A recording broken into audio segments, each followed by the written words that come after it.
All right, everyone. For the next few minutes, think of me as your history professor on a trip back in time. We are heading straight to the turn of the 20th century to solve a puzzle that, believe it or not, affects almost every single one of us today. Why do we drive the cars we do? As you're about to see, the answer was locked in over 100 years ago. So, let's start with a little pop quiz to challenge what you think you know. I want you to picture it. The year is 1900. The very first horseless carriages are clattering down cobblestone streets. Now, there are three competing technologies out there: steam, electric, and this newfangled thing called the gasoline engine. Which one do you think was the king of the road?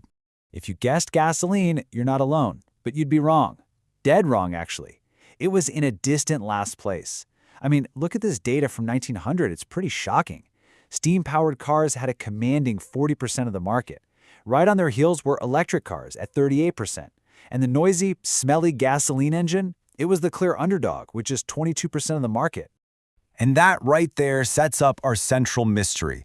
How on earth did the least popular, most unrefined technology, the one that was literally dangerous just to get started, go from last place to complete global domination in just a couple of decades? That's the puzzle we're here to solve. Okay, let's get into it. Here's our game plan. First, we're going to meet the three contenders. Then, we'll look at the perfect storm of events that pushed gasoline to the front.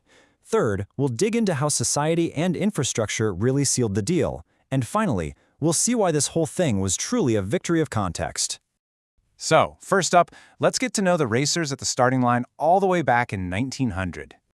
On one side, you had steam power. And you gotta understand, this was a mature, well-understood technology. Steam cars were surprisingly powerful, they were quiet, and the ride was incredibly smooth because they didn't even need a transmission. And get this, they were fast. In 1906, a steam car, the Stanley Rocket, set a land speed record of 127 miles an hour, a speed gasoline cars wouldn't even touch for years. And then you had the electric car. This was the peak of sophistication at the turn of the century. It was completely silent, it had no smelly exhaust, and it was unbelievably easy to drive. You just hopped in and went. A gasoline car? Well, you had to start it with this dangerous hand crank that could, and often did, backfire and literally break your arm. This slide just sums up the battlefield perfectly. Each one had a huge selling point and a potentially fatal flaw. Steam was powerful, but it could take 45 minutes to start up and you had to constantly refill it with water. Electric was simple and clean, but you were lucky to get 30 miles of range. And gasoline? Well, it had great range, but it was dirty, complicated, and dangerous. So at this point, it was anybody's race. So how did the underdog pull ahead? Well, what happened next wasn't just one single invention. It was more like a perfect storm of events that handed the gasoline engine an advantage that was just unbeatable. Three things changed absolutely everything. First, a massive oil discovery in Texas in 1901. Second, a very clever invention in 1912. And third, a complete revolution in how things were made in 1913. These three things together created a tidal wave that just washed the competition away. It all started with fuel. In 1901, an oil well at a place called Spindletop, Texas, just erupted, gushing 100,000 barrels a day. The market was instantly flooded. The price of crude oil didn't just drop, it completely crashed, from around $2 a barrel to less than 25 cents.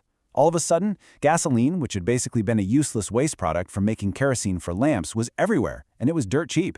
Then comes this brilliant plot twist. The gasoline car's biggest weakness gets solved by using its competitor's own technology.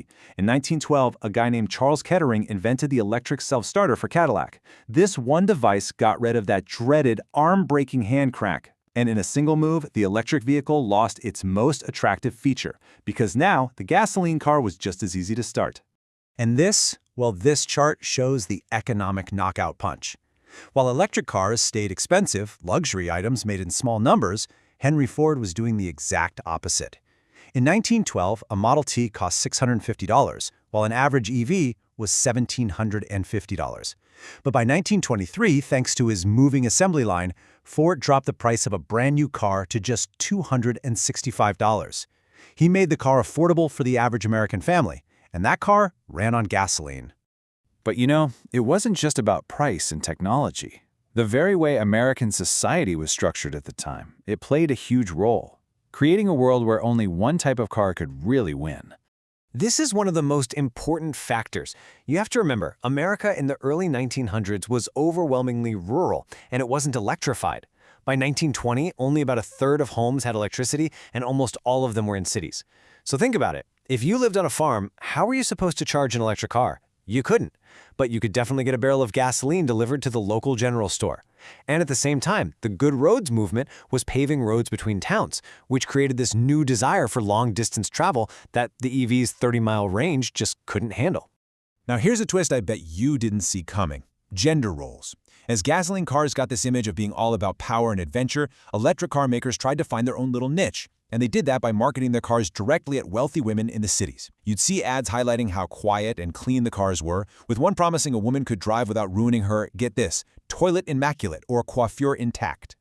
But this marketing strategy, it backfired disastrously. It created what historians call a feminine stigma.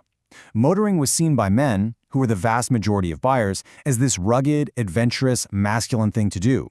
By branding the EV as a clean, delicate, ladies' car, the manufacturers basically positioned it as a less serious vehicle, like a fancy town car, not a real machine for exploring the open road. And if all that wasn't enough, the EV's reputation was absolutely shattered by a huge corporate scandal. A massive company tried to create a monopoly on taxis in major cities using electric cars. The whole venture, known as the Lead Cab Trust, was a total mess, plagued with technical problems and mismanagement, and it collapsed into bankruptcy in 1907. This was a really high-profile failure, and it just destroyed public trust in the reliability of EV technology itself. Okay, let's bring this all home. Let's put all the pieces together and see what the real lesson is from this whole race. It really was a victory not of design, but of context.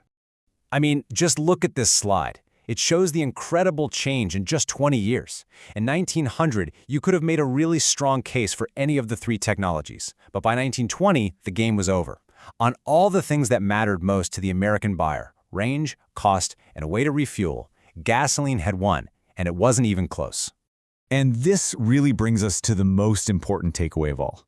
Gasoline didn't win because it was the best technology. You could argue that in 1900, it really wasn't. It won because it was a perfect fit for the specific world of its time. A world of cheap oil, mass production, long-distance travel, and very, very limited electricity. Which leaves us with a pretty provocative final thought, doesn't it?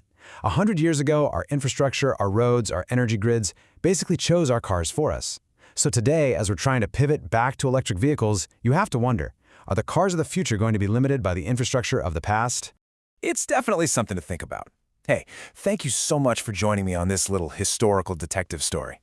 If you learned something new today, please do me a favor and hit that like button and leave a comment with your thoughts on that final question. And of course, make sure you subscribe to Info Now for more deep dives into the hidden histories that shape our world.